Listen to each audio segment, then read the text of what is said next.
आदरणीय प्रधानमंत्री जी, आपको सुस्वागतम.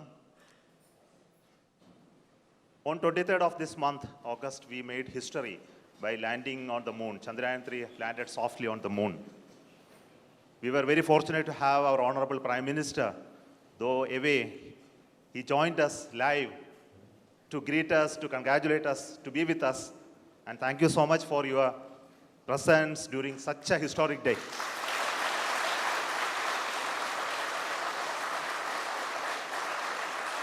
You promised us that you will come and meet us on that day. And you are here. And thank you so much for your gracious presence today amongst us. And today we look forward to your words of wisdom, your vision, your expectation from us. And for all those words, we are at ears to you. Honorable Pradhana Mantri ji, आपको मेरा स्वागत इसरो में ये control centre में. Thank you, sir.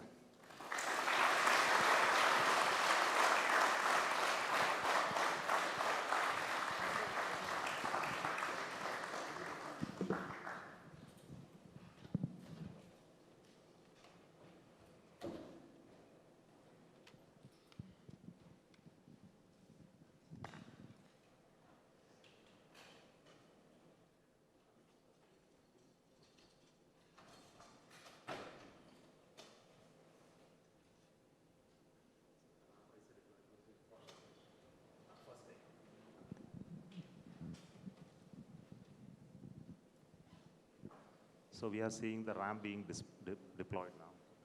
This is animation. We'll see the real.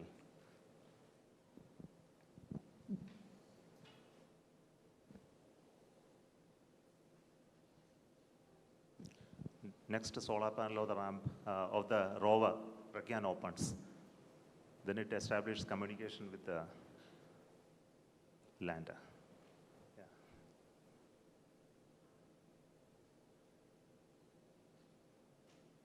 Then it slowly comes out. Now the rover has already moved 12 meters. So we'll see the onboard camera visuals. So this is a camera mounted on the side just before the ramp deployment. So what you're seeing is the deployment of the ramp with the rover mounted on that. The solar panel of the rover is deployed already and it is getting released and moving towards moon, sir.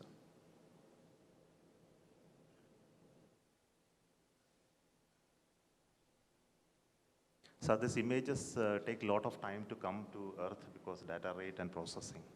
So now this is the early morning image of today morning. The rover is almost out of the field of view. It will turn in the day today and look at the lander and take more pictures. Thank you.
नमस्कार friends.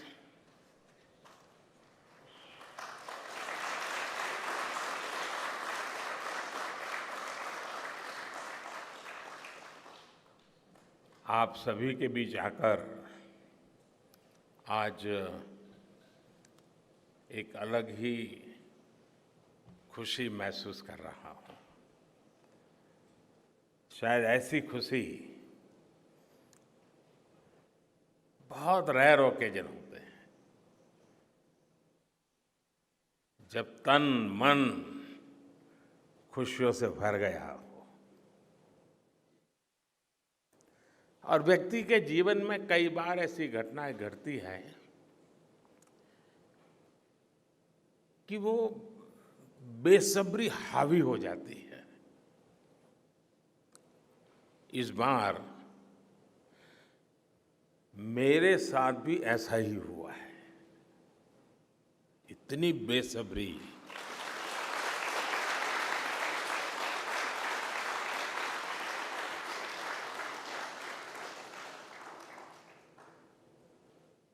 मैं south Africa में था, फिर Greece का कार्यक्रम था तो वहां चला गया, लेकिन मेरा मन पूरी तरह आपके साथ ही लगा हुआ था।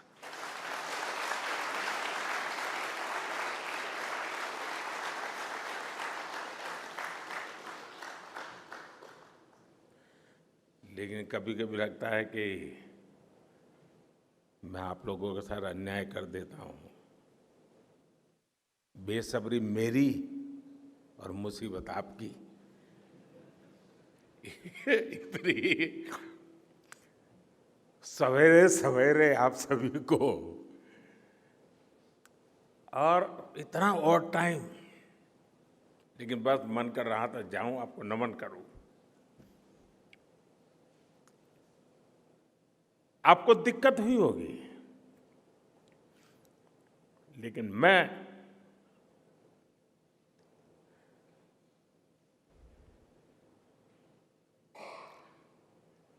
भारत में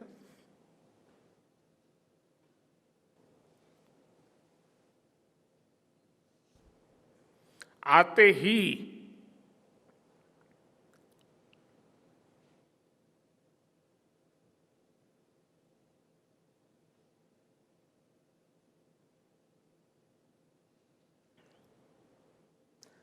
जल्द से जल्द आपके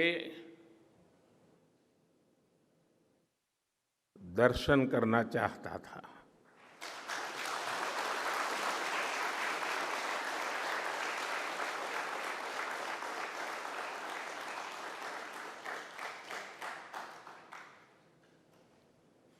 आप सबको सैल्यूट करना चाहता था।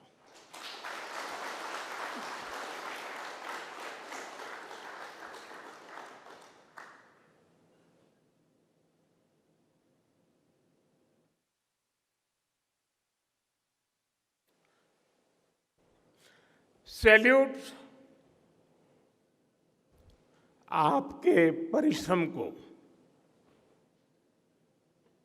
सैल्यूट आपके धैर्य को,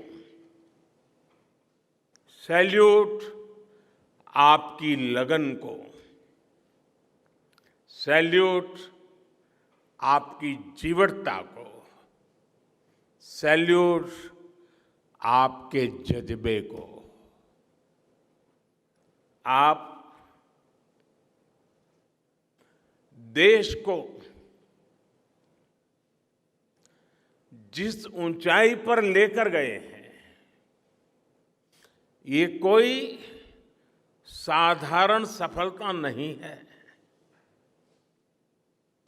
ये अनंत अंतरिक्ष में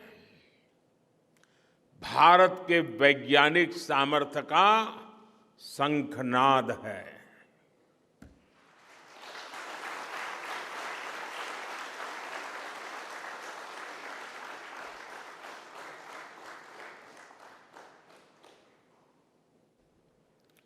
India India is on the moon.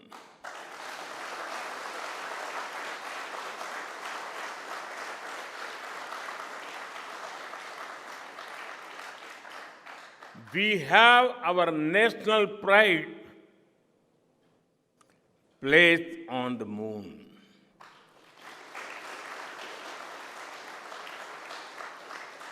हम वहां पहुंचे जहां कोई नहीं पहुंचा था।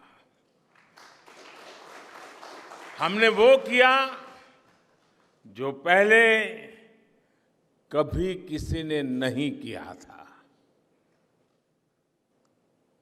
ये आज का भारत है,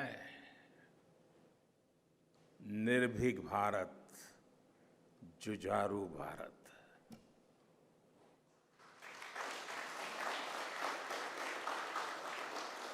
ये वो भारत है जो नया सोचता है, नए तरीके से सोचता है, जो डार्क जोन में जाकर भी दुनिया में रोशनी की किरण फैला देता है।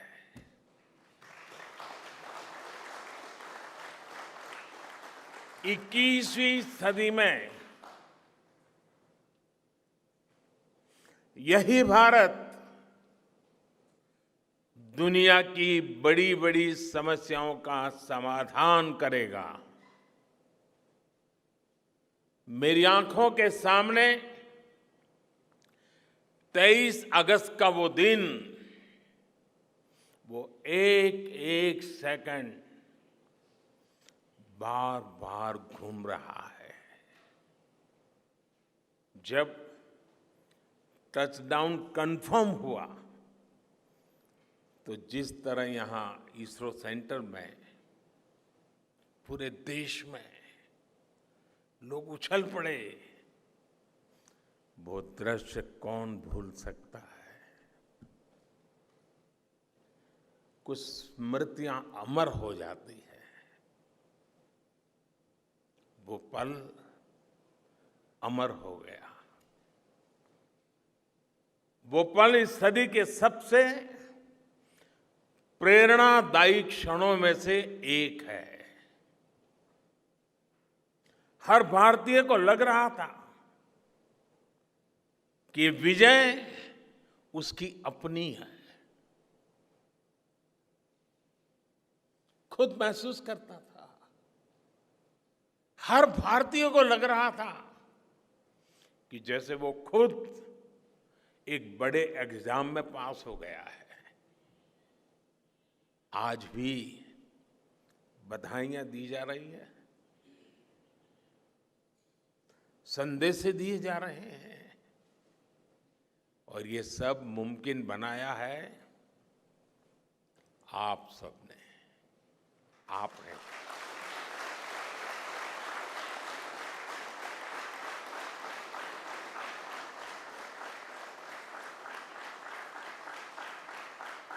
देश के मेरे वैज्ञानिकों ने ये मुमकिन बनाया है। मैं आप सबका जितना गुणगान करूं वो कम है। मैं आपकी जितनी सराहना करूं वो कम है। साथियों, मैंने वो फोटो देखी जिसमें हमारे मून लैंडर ने अंगद की तरह चंद्रमा पर मजबूती से अपना पैर जमाया हुआ है।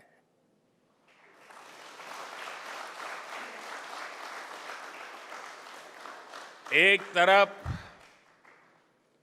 विक्रम का विश्वास है तो दूसरी तरफ प्रज्ञान का पराक्रम है।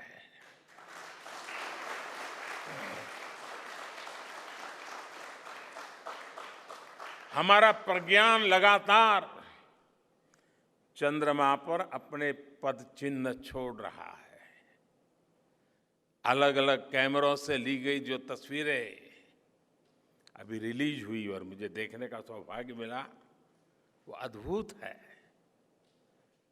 मानव सभ्यता में पहली बार धरती के लाखों साल के इतिहास में पहली बार उस स्थान की तस्वीर मानव अपनी आंखों से देख रहा है।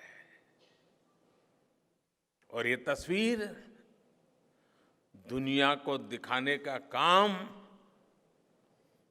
भारत ने किया है।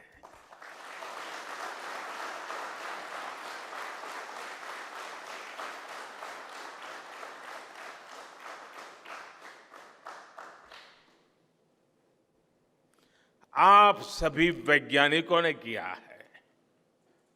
आज पूरी दुनिया भारत की साइंटिफिक स्पिरिट का, हमारी टेक्नोलॉजी का और हमारे साइंटिफिक टेम्परामेंट का लोहा मान चुकी है।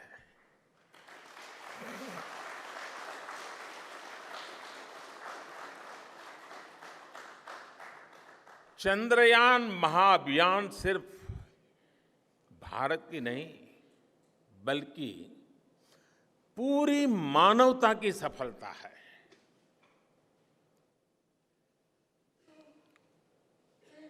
हमारा मिशन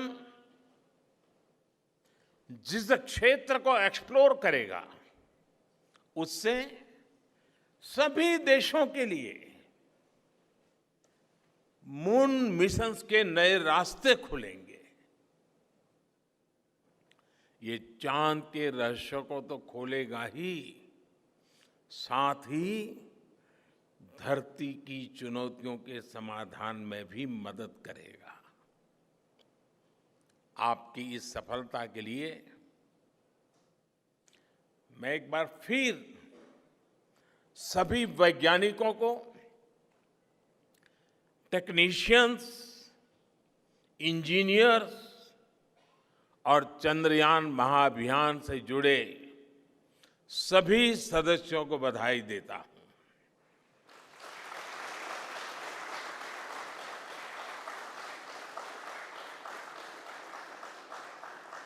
मेरे परिवारजनों, आप जानते हैं कि स्पेस मिशंस के टच डाउन पॉइंट को एक नाम दिए जाने की वैज्ञानिक परंपरा है। चंद्रमा के जिस हिस्से पर हमारा चंद्रयान उतरा है, भारत ने उस स्थान के भी नामकरण का फैसला लिया है।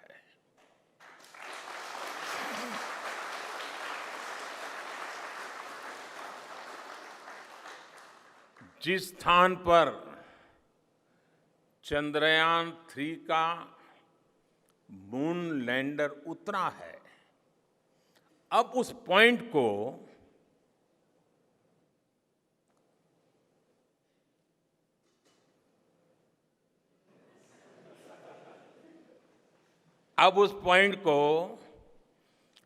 शिव शक्ति के नाम से जाना जाएगा।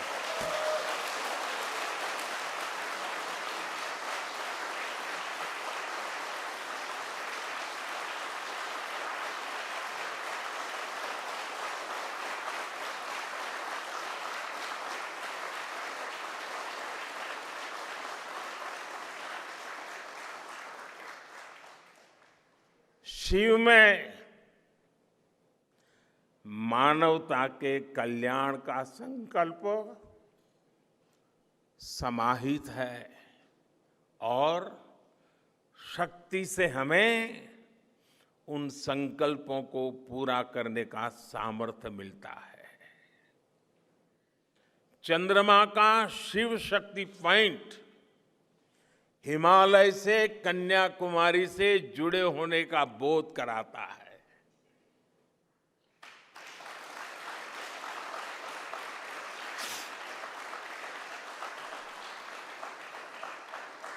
हमारे ऋषियों ने कहा है,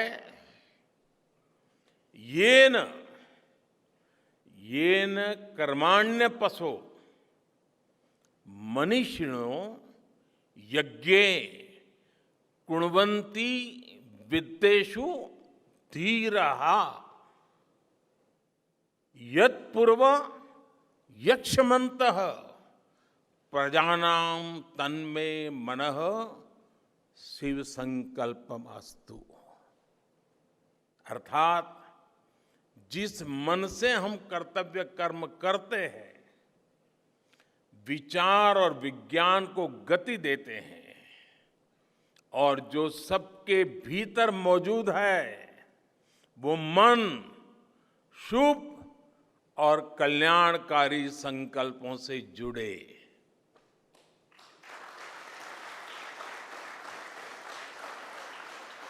मन के इन शुभ संकल्पों को पूरा करने के लिए शक्ति का आशीर्वाद अनिवार्य है, और ये शक्ति हमारी नारी शक्ति है।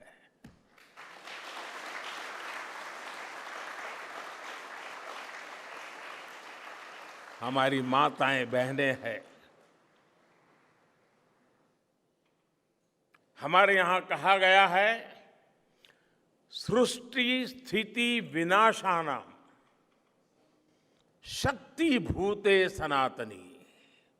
अर्थात निर्माण से प्रलय तक पूरी सृष्टि का आधार नारी शक्ति ही है।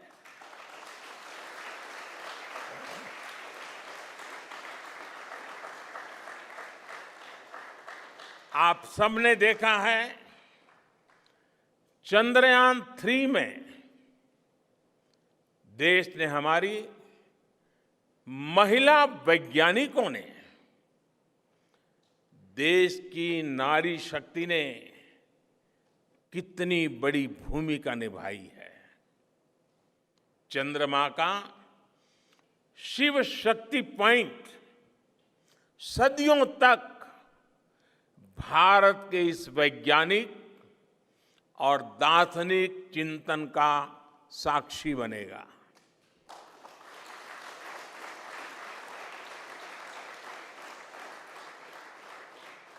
ये शिव शक्ति पॉइंट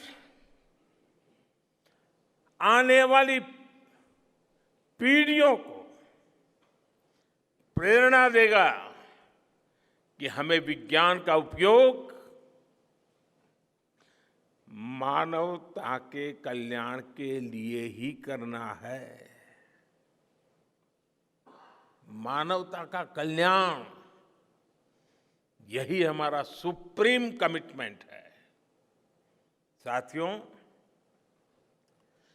एक और नामकरण काफी समय से लंबित है। 4 साल पहले जब चंद्रयान 2 चंद्रमा के पास तक पहुंचा था, जहां उसके पदचिन्ह पड़े थे,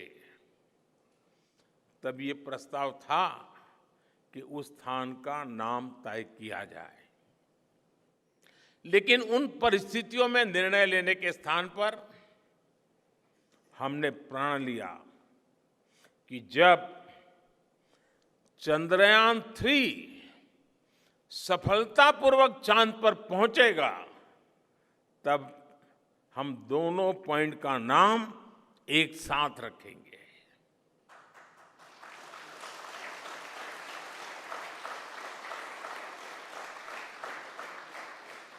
और आज मुझे लगता है कि जब हर घर तिरंगा है, जब हर मन तिरंगा है और चांद पर भी तिरंगा है, तो तिरंगा के सिवाय चंद्रयान 2 से जुड़े उस स्थान को और क्या नाम दिया जा सकता है।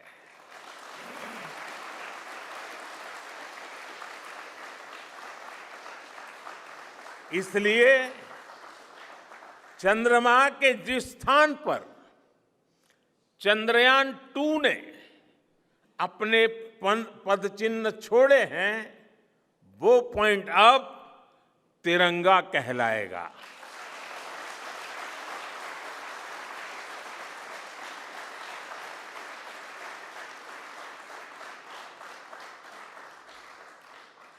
ये तिरंगा पॉइंट भारत के हर प्रयास की प्रेरणा बनेगा।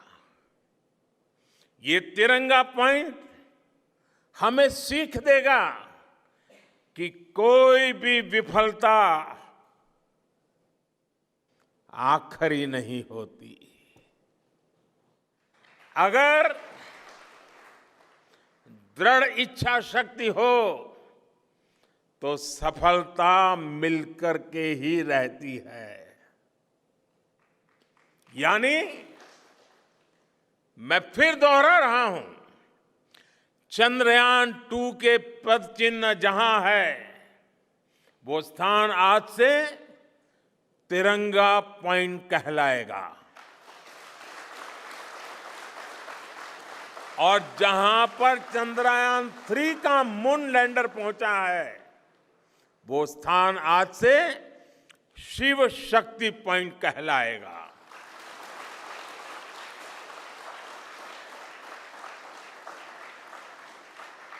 साथियों, आज भारत दुनिया का चौथा ऐसा देश बन चुका है जिसने चंद्रमा की सतह को छुआ है। ये सफलता तब और अधिक बड़ी हो जाती है जब हम ये देखते हैं कि भारत ने अपनी यात्रा कहां से शुरू की थी। एक समय था जब भारत के पास जरूरी तकनीक नहीं थी, सहयोग भी नहीं था। हमारी गिनती थर्ड वर्ल्ड यानी थर्ड रो में खड़े देशों में होती थी। थर्ड वर्ल्ड थर्ड रो में खड़े हुए लोगों में होती थी। वहां से निकलकर आज भारत दुनिया की 5वीं सबसे बड़ी अर्थव्यवस्था बना है।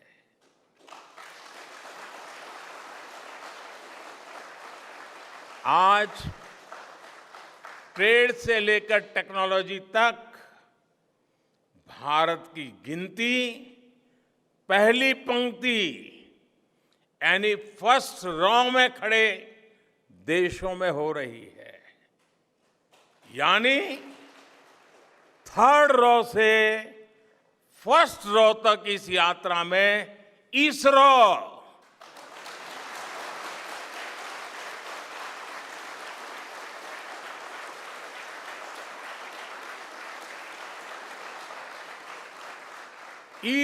जैसी संस्थानों की बहुत बड़ी भूमिका रही है। आपने आज मेक इन इंडिया को चांद तक पहुंचा दिया है।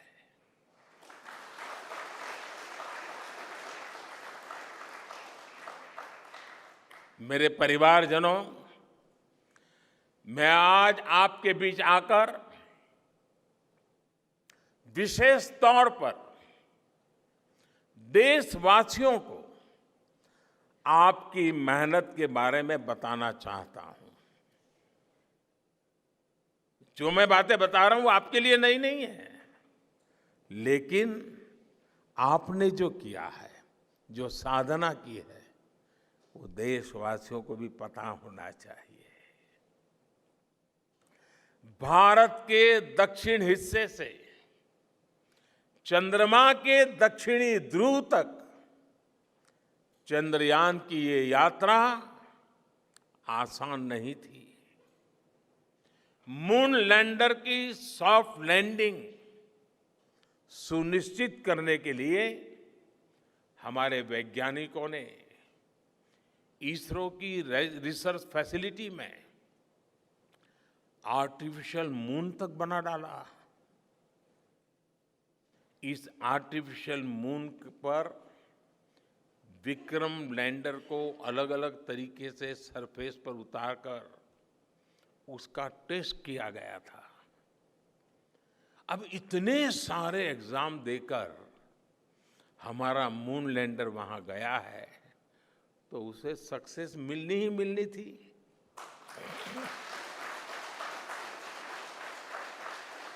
साथियों, आज जब मैं देखता हूं कि भारत की युवा पीढ़ी साइंस को लेकर, स्पेस को लेकर, इनोवेशन को लेकर इतनी एनर्जी से भरी हुई है, तो उसके पीछे हमारे ऐसे ही स्पेस मिशंस की सफलता है। मंगलयान की सफलता ने, चंद्रयान की सफलता ने, गगनयान की तैयारी ने देश की युवा पीढ़ी को एक नया मिजाज दे दिया है। आज भारत के छोटे छोटे बच्चों की जुबान पर चंद्रयान का नाम है। आज भारत का हर बच्चा आप वैज्ञानिकों में अपना भविष्य देख रहा है। इसलिए आपकी उपलब्धि सिर्फ ये नहीं है कि आपने चांद पर तिरंगा लहराया, लेकिन आपने एक और बड़ी उपलब्धि हासिल की है, और वो उपलब्धि है भारत की पूरी पीढ़ी को जागृत करने की, उसे नई ऊर्जा देने की।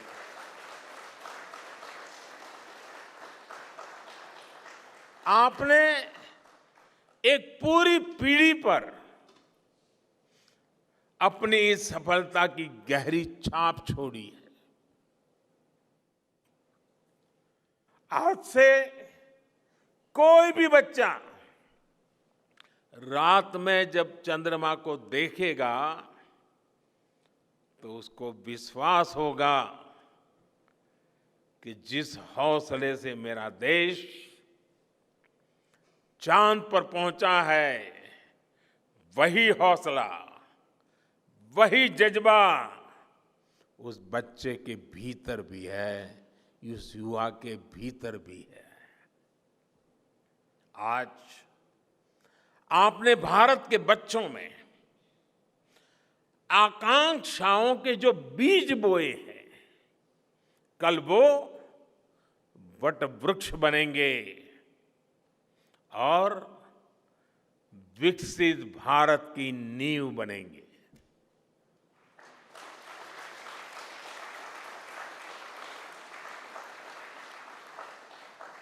हमारी युवा पीढ़ी को निरंतर प्रेरणा मिलती रहे,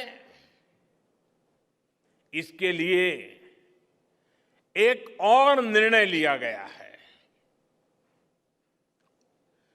23 अगस्त को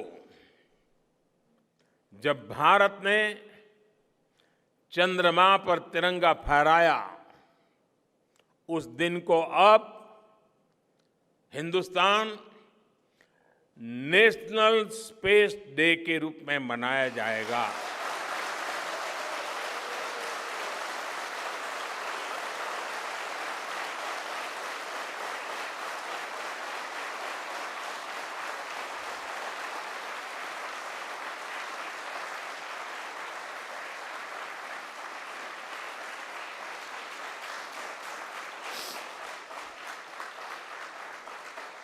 जब हर वर्ष national space day science, technology और इनोवेशन की स्पिरिट को सेलिब्रेट करेगा, हमें हमेशा हमेशा के लिए प्रेरित करता रहेगा।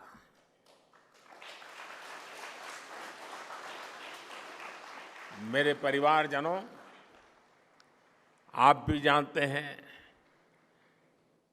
कि स्पेस सेक्टर का जो सामर्थ्य है, वो सैटेलाइट लॉन्च करने या अंतरिक्ष की खोज से कहीं ज्यादा बड़ा है। स्पेस सेक्टर की एक बहुत बड़ी ताकत है जो मैं देखता हूं वो है ईज ऑफ लिविंग और ईज ऑफ गवर्नेंस। आज देश में स्पेस एप्लीकेशंस को गवर्नेंस के हर पहलू से जोड़ने की दिशा में बहुत बड़ा काम हुआ है। आप लोगों ने जब मुझे प्रधानमंत्री के रूप में काम का दायित्व दिया तो प्रधानमंत्री बनने के बाद मैंने भारत सरकार के जॉइंट सेक्रेटरी लेवल के ऑफिसर्स की स्पेस साइंटिस्ट के साथ एक वर्कशॉप करवाई थी और इसका मकसद ये था कि गवर्नेंस में, शासन व्यवस्था में ट्रांसपेरेंसी लाने में स्पेस सेक्टर की ताकत का ज्यादा से ज्यादा इस्तेमाल कैसे करें। तब किरण जी शायद हम लोगों के साथ काम करते थे। इसी का नतीजा था जब देश ने स्वच्छ भारत अभियान शुरू किया, शौचालयों का निर्माण शुरू किया, करोड़ों घरों को बनाने का अभियान चलाया। तो इन सब के मॉनिटरिंग के लिए, उसकी प्रगति के लिए स्पेस साइंस ने बहुत मदद की। आज देश में दूर दराज के इलाके में एजुकेशन, कम्युनिकेशन और हेल्थ सर्विसेज पहुंचाने में स्पेस सेक्टर की बहुत बड़ी भूमिका है। इन दिनों आजादी के अमृत महोत्सव के निमित्त जो जिले जिले में अमृत सरोवर बन रहे हैं, उसका भी टैगिंग, उसके भी मॉनिटरिंग स्पेस के द्वारा ही हो रही है। बिना स्पेस टेक्नोलॉजी के हम टेलीमेडिसिन और टेली एजुकेशन की कल्पना तक नहीं कर सकते। स्पेस साइंस ने देश के रिसोर्सेज के ऑप्टिमम यूटिलाइजेशन में भी बहुत मदद की है। हमारे देश के एग्रीकल्चर सेक्टर को ताकत देने में, मौसम का अनुमान लगाने में स्पेस सेक्टर जो मदद करता है वो देश का हर किसान जानता है। आज वो देख लेता है अपने मोबाइल पर अगले सप्ताह मौसम का क्या हाल है। देश के करोड़ों मछुआरों को आज नाविक सिस्टम से जो सटीक जानकारी मिल रही है वो भी आप ही की देन है। आज जब देश में बाढ़ आती है, कोई प्राकृतिक आपदा आती है, भूकंप आता है, तो हालात की गंभीरता का पता लगाने में आप सबसे पहले आगे आते हैं। जब साइक्लोन आता है तो हमारी सैटेलाइट्स उसका सारा रूट बताती हैं, सारी टाइमिंग बताती हैं और लोगों की जान भी बचती है, संपत्ति भी बचती है। और सिर्फ साइक्लोन के कारण जो संपत्ति बचती है ना, उसका अगर जोड़ लगा दें तो आज स्पेस का जो खर्चा है उससे वो ज्यादा हो जाता था।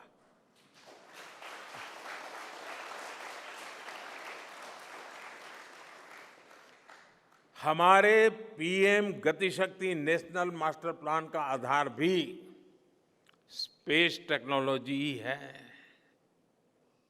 और आज दुनिया भारत के इस गति शक्ति प्लेटफॉर्म का अध्ययन कर रही है कि प्लानिंग और मैनेजमेंट में ये प्लेटफॉर्म कितना उपयोगी हो सकता है।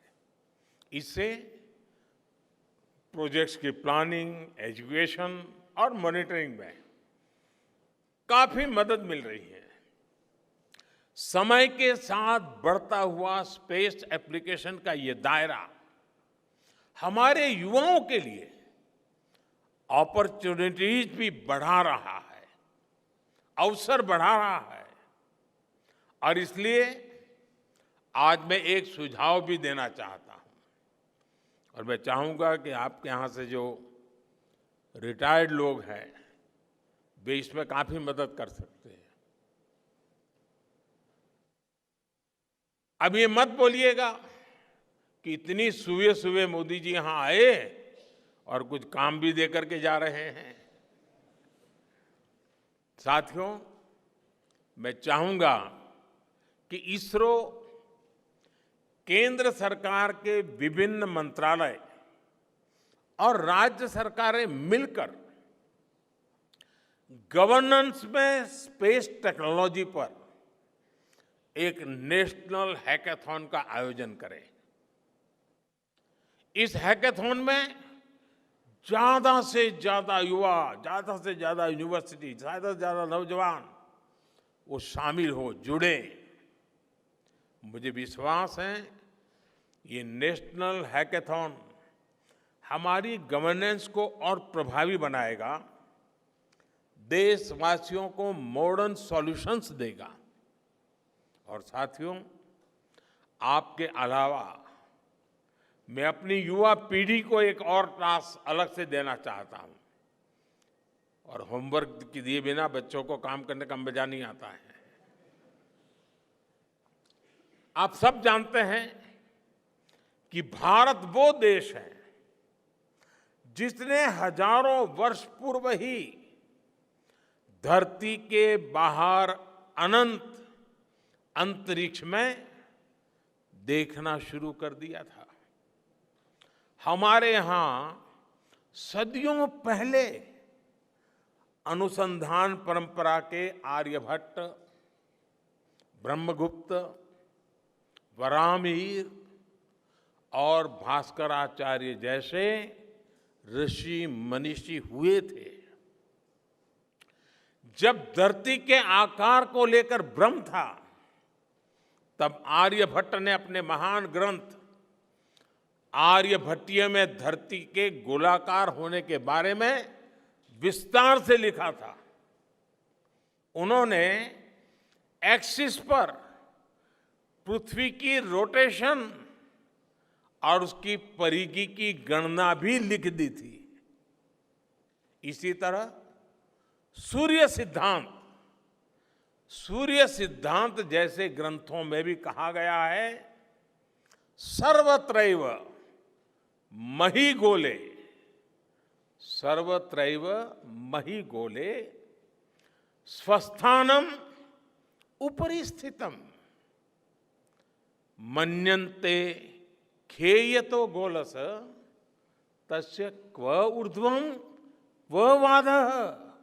अर्थात पृथ्वी पर कुछ लोग अपनी जगह को सबसे ऊपर मानते हैं, लेकिन ये गोलाकार पृथ्वी तो आकाश में स्थित है, उसमें ऊपर और नीचे क्या हो सकता है, ये उस समय लिखा गया था।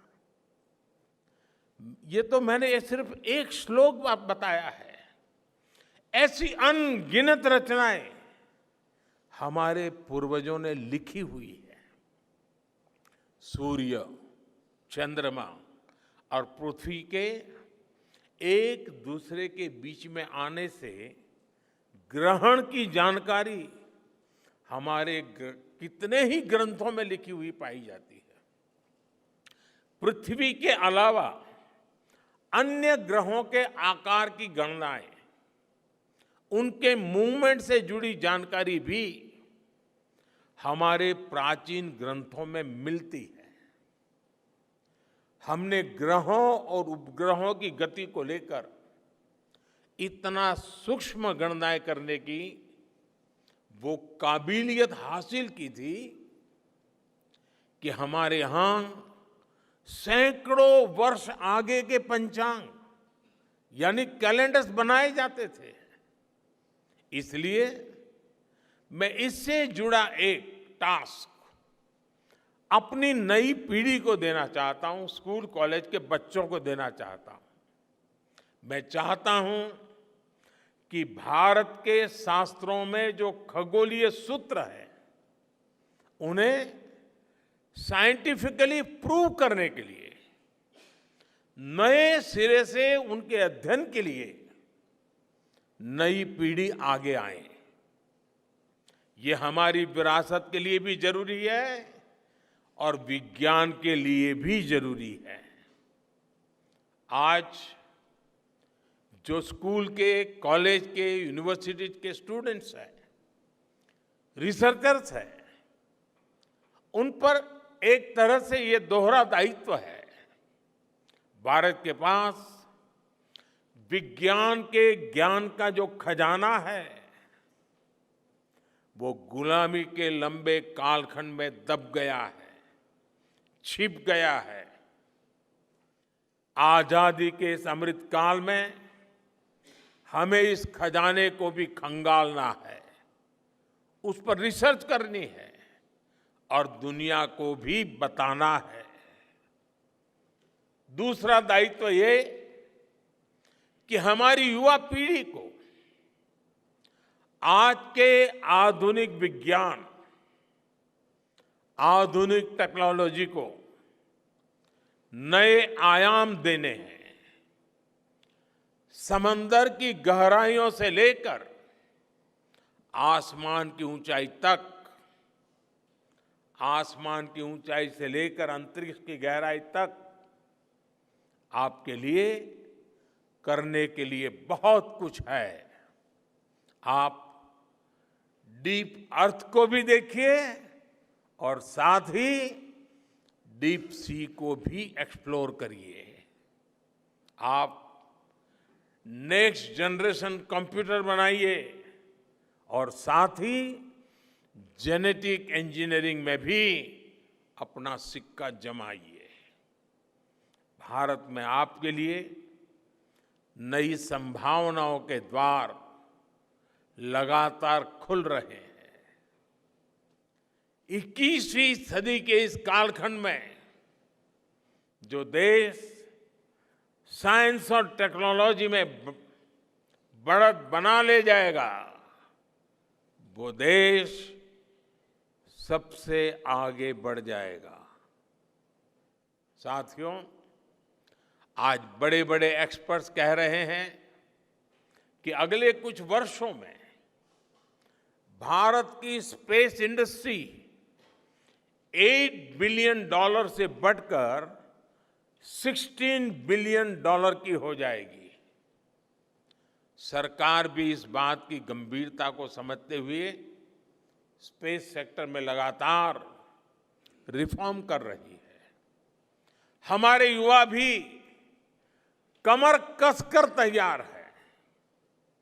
आपको जानकर सुखद आश्चर्य होगा कि पिछले 4 साल में स्पेस सेक्टर में काम करने वाले स्टार्टअप्स की संख्या 4 से बढ़कर करीब 150 हो गई है।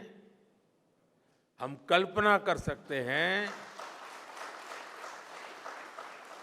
कि अनंत आकाश में कितनी अनंत संभावनाएं भारत का इंतजार कर रही हैं। वैसे कुछ दिन बाद 1 सितंबर से MyGov हमारे चंद्रयान मिशन को लेकर बहुत बड़ा क्विज कंपटीशन लॉन्च करने वाला है। हमारे देश के स्टूडेंट्स इससे भी शुरुआत कर सकते हैं। मैं देश भर के स्टूडेंट से आग्रह करूंगा कि आप सभी बड़ी संख्या में इससे जुड़े। मेरे परिवारजनों, देश की भावी पीढ़ी को आपका मार्गदर्शन बहुत आवश्यक है।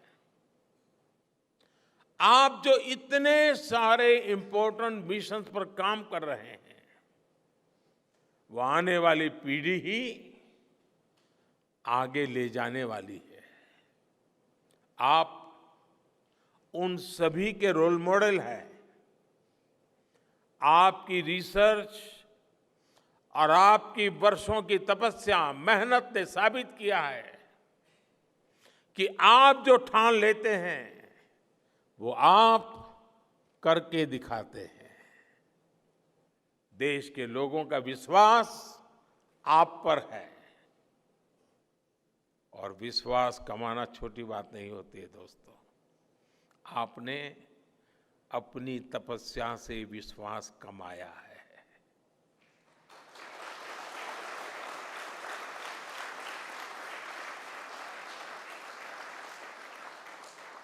देश के लोगों का आशीर्वाद आप पर है। इसी आशीर्वाद की ताकत से, देश के प्रति इसी समर्पण भाव से भारत साइंस एंड टेक्नोलॉजी में ग्लोबल लीडर बनेगा। और मैं आपके बीच बड़े विश्वास के साथ बताता हूं, इनोवेशन की हमारी यही स्पिरिट ही 2047 में विकसित भारत के सपने को साकार करेगी। इसी विश्वास के साथ मैं फिर एक बार आप सबके दर्शन करके पावन हुआ हूं। देशवासी गौरव से भरे हुए हैं। सपने बहुत तेजी से संकल्प बन रहे हैं और आपका परिश्रम उन संकल्प को सिद्धि के तक ले जाने के लिए बहुत बड़ी प्रेरणा बन रहा है। आपको जितनी बधाई दूं कम है, जितना अभिनंदन करूं कम है। मेरी तरफ से करोड़ों करोड़ों देशवासियों की तरफ से, दुनिया भर की साइंटिफिक कम्युनिटी की तरफ से अनेक अनेक धन्यवाद, बहुत बहुत शुभकामनाएं। भारत माता की, भारत माता की, भारत माता की। धन्यवाद।